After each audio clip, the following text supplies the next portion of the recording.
Subscribe कीजिए हमारे educational channel को और बेल आइकन दबाइए सबसे पहले वीडियो पाने के लिए।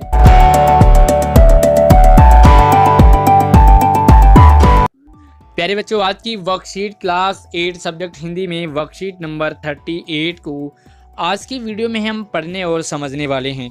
पूरी वीडियो ध्यान से देखते रहिए और वर्कशीट शुरू करने से पहले आपने हमारे वीडियो को लाइक करना है, अपने दोस्तों को भी ज़रूर शेयर करना है ताकि आपके दोस्त भी आपके साथ साथ पढ़ाई कर सके। तो चलिए शुरू करते हैं।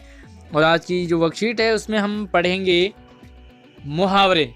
प्यारे बच्चों, मुहावरे आपने सुना होगा, इनका नाम आपके घर में भी काफ़ी सारे ऐसे मुहावरे हैं जिनका प्रयोग अक्सर आपके मम्मी पापा बड़े छोटे करते ही रहते हैं।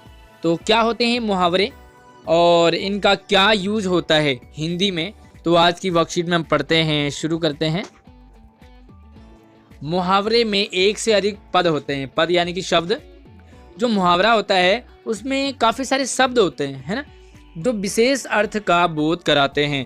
जितने भी इसमें शब्द होंगे वो किसी न किसी एक स्पेशल मीनिंग देते हैं, कुछ अलग हट के जो कहा जाता है वो ना होकर के कुछ और ही उनका मतलब होता है। जैसे देखो, ईद का चांद होना, अक्सर आपने सुना होगा, आपने कई बार यूज़ भी किया होगा इससे कि ईद का चांद होना। अब ये ईद देखो, आपको पता है ईद क्या, एक फेस्टिवल है और चांद क्या है, सूरज चांद आपने देखा रात में चांद निकलता है। तो ईद का चांद का मतलब है कि ईद वाले दिन का चांद। अब देखो, ईद वाले दिन क्या होता है, चांद बड़े आराम से निकलता है, यानी कि दिखता ही नहीं है। जो बहुत कम दिखाई देते हैं उन्हें हम अक्सर ईद का चांद कहते हैं। क्यों कहते हैं? क्योंकि ईद का चांद भी बहुत कम दिखाई देता है। इसी तरह से करवा चौथ का चांद भी बहुत कम दिखाई देता है। आपने अपने घर में डिस्कस करना है, चांद नॉर्मली टाइम पे आ जाएगा, लेकिन जिस दिन करवा चौथ होगा उस दिन वो चांद जो है लेट आता है या दिखाई नहीं देता। तो अपनी मम्मी से या पापा से ज़रूर डिस्कस करना है कि क्या ऐसा होता है। तो इसीलिए उसे ईद का चांद कहते हैं, क्योंकि वो कम दिखाई देता है। आप भी अपने दोस्तों को कह सकते हैं कि तुम तो ईद के चांद हो गए। अपने मम्मी पापा काफ़ी दिनों बाद मिले तो कहेंगे ईद का चांद हो गया, है ना। तो आप किसी को भी ईद का चांद जो बहुत दिनों बाद दिखाई दे उन्हें कह सकते हैं। आगे देखो, जब कोई वाक्यांश अपने सामान्य अर्थ को छोड़ करके किसी विशेष अर्थ में रूढ़ हो जाता है, यानी कि अगर नॉर्मली हम कहें कि ईद का चांद का मतलब होता है ईद के दिन वाला चांद, लेकिन नहीं, इसका अर्थ जो सामान्य अर्थ है वो यही है कि ईद के दिन वाला चांद, लेकिन इसका मतलब क्या है, बहुत कम दिखाई देना। तो ये फेमस हो गया, बहुत कम दिखाई देने वाले अर्थ में रूढ़ हो गया, उसे ही हम क्या कहते हैं, मुहावरा कहते हैं। यानी कि उसका सामान्य अर्थ कुछ और होता है लेकिन उससे निकल के कुछ और अर्थ निकलता है। वाक्य बनाते समय मुहावरों का प्रयोग किया जाता है, उसके अर्थ का नहीं। जब हम वाक्य बनाते हैं, वाक्य प्रयोग करते हैं, तो हम मुहावरे का प्रयोग करेंगे, उसके अर्थ का नहीं। जैसे आपे से बाहर होना, ये एक मुहावरा है। इसका अर्थ है अपने आप पर नियंत्रण न रहना या अत्यधिक क्रोधित होना, ये उसका अर्थ है। जब हम मुहावरा बनाएंगे, वाक्य प्रयोग करेंगे, तो क्या लिखेंगे, परशुराम जी शिव धनुष के टूटने की बात सुनकर देखो आपे से बाहर हो गए। तो यहाँ पर क्या इसका अर्थ था कि वो गुस्से पे कंट्रोल नहीं कर पाए, लेकिन यहाँ पर यूज क्या किया हमने, आपे से बाहर होना। ठीक है, तो चलिए अब हम कुछ प्रैक्टिस करते हैं और यहाँ पर आपको कुछ मुहावरे दिए, इन मुहावरों को देखते हैं और पहले इन्हें समझते हैं कि इन मुहावरों का क्या अर्थ है।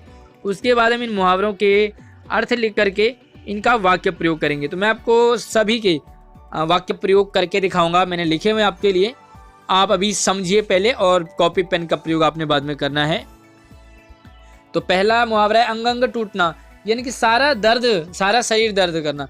जब हमारा सारा शरीर दर्द करता है तो अक्सर हमारे घर वाले मम्मी पापा कहते हैं कि मेरा अंग अंग टूट रहा है।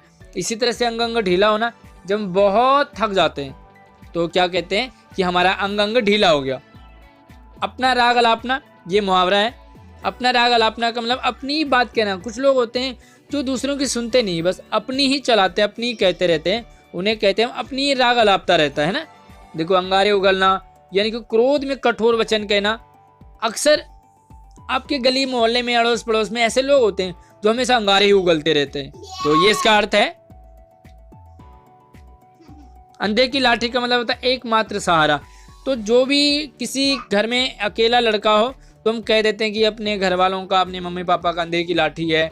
इसी तरह से अक्ल का दुश्मन, जिसको कुछ भी समझ ना आ रहा हो उसे जितना पढ़ा लो, कितना समझा लो, कितनी वर्कशीट भेज लो, उन्हें समझ नहीं आता, तो उसका मतलब है मूर्ख। तो उन्हें कहते हैं कि ये तो अक्ल का दुश्मन है। आगे देखो, अक्ल पर पत्थर पड़ना यानी कि मूर्खता का काम करना। जब हम कोई ऐसा काम कर लेते हैं जो कि बेवकूफ़ी वाला, मूर्खता वाला होता, तो हमारे घर वाले कहते हैं कि तेरी अकल पे क्या पत्थर पड़ गया था। तो इस तरह से यूज़ करते हैं। आगे देखो, अपने पैरों पर खड़ा होना। देखो नॉर्मली हम अपने पैरों पे खड़े होते हैं, दूसरों के तो नहीं होते, लेकिन ये मुहावरा है। इसका मतलब होता है आत्मनिर्भर होना, यानी कि डिपेंड, सेल्फ डिपेंड। जब हम कुछ कर जाते हैं, कुछ बन जाते हैं पढ़ लिख के, तो हमें कहेंगे अपने पैरों पर खड़ा हो गया। आसमान सिर पर उठाना, ये तो बच्चे अक्सर उठाते हैं, है ना, बहुत शोर मचाना। तो देखो आसमान को तो हम सर पे उठा नहीं सकते, तो इसका क्या मतलब है, बहुत शोर करना। घोड़े बेचकर सोना, मतलब गहरी नींद में, जिसके घोड़े बिक जाते हैं वो गहरी नींद में सोता है। तो ये एक मुहावरा है और इसका अर्थ है गहरी नींद में सोना। अंगूठा दिखाना, देखो आजकल तो अंगूठे दिखाने का मतलब चेंज हो गया, लेकिन कभी इसका मतलब था समय पर धोखा देना या मना करना। आपको किसी ने काम दिया और आपने उसे अंगूठा दिखा दिया, यानी कि मैं नहीं करूँगा, मैं नहीं करूँगी। लेकिन आजकल तो अगर हम ऑल दी बेस्ट बोलते हैं किसी को, तो अंगूठा दिखाते हैं ना, ऑल दी बेस्ट करके देखो, ऑल दी बेस्ट।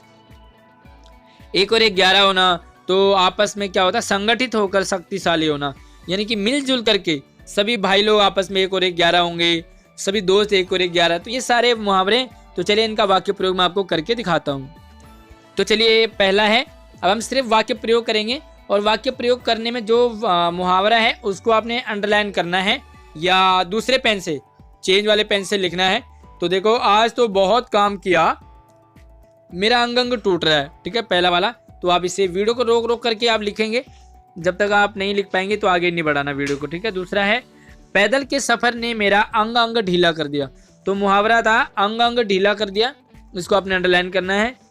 तीसरा है कि मेरा दोस्त हमेशा अपना राग अलापता रहता है, यानी कि अपनी अपनी कहता रहता है, किसी की सुनता नहीं है।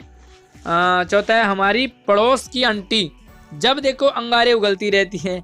आपकी कितने लोगों के पड़ोस में ऐसी आंटियां हैं जो हमेशा अंगारे उगलती है, यानी कि गुस्से में रहती हैं, गंदा गंदा ही बोलती हैं, गालियां निकालती रहती हैं। तो कितने लोग हैं, मुझे कमेंट में आपने ज़रूर बताना है। तो चलिए आगे हैं, श्रवण कुमार अपने माता पिता का अंधे की लाठी है, ठीक है, यहाँ पर डैश करोगे। और छठा है, उसका पढ़ने में ध्यान नहीं रहता, वह अकल का दुश्मन है, ठीक है, अकल का दुश्मन को आपने अंडरलाइन करना है। आगे देखो, तुमने चाय में नमक क्यों डाली। कई बार चाय में नमक डाल देते हैं ना गलती से, तो कहते हैं अकल पे पत्थर पड़ गया था क्या, चाय में नमक डाल दिया। और कई बार हम क्या करते हैं, सब्जी में चीनी डाल देते हैं। खूब पढ़ोगे तो अपने पैरों पर खड़े हो जाओगे, यानी कि सेल्फ डिपेंड हो जाओगे, आत्मनिर्भर हो जाओगे। अगला है, टीचर की क्लास से बाहर जाते ही बच्चों ने आसमान सिर पे उठा लिया, यानी कि बहुत शोर। अच्छा, कितने बच्चे ऐसे हैं जो आसमान सर पे उठा लेते हैं, कमेंट में ज़रूर बताना आप। हालांकि मस्ती तो ज़रूरी है, करनी होती है बच्चों को। परीक्षा खत्म होते ही मैं घोड़े बेचकर सो जाता हूँ, यानी कि निश्चिंत हो जाता हूँ, टेंशन फ्री हो जाता हूँ। और 11वां है, ज़रूरत क्या पड़ी कि उसने तो मुझे अंगूठा ही दिखा दिया, है ना, तो यहाँ पर अंगूठा दिखाना हो गया। अगला देखो, 1 और 1 11 होना, 1 और 1 11 होकर रहोगे, कोई बाल भी बांका आपका नहीं कर सकता, कोई बाल भी बांका आपका नहीं कर पाएगा, यानी कि कोई कुछ भी नहीं बिगाड़ पाएगा। तो प्यारे बच्चों, ये है आपके लिए मुहावरों का वाक्य प्रयोग। आप इनमें से चेंज भी कर सकते हो थोड़ा बहुत अगल बगल में। कैसी लगी वीडियो मुझे कमेंट करके बताना, वीडियो को लाइक करके शेयर करें। धन्यवाद।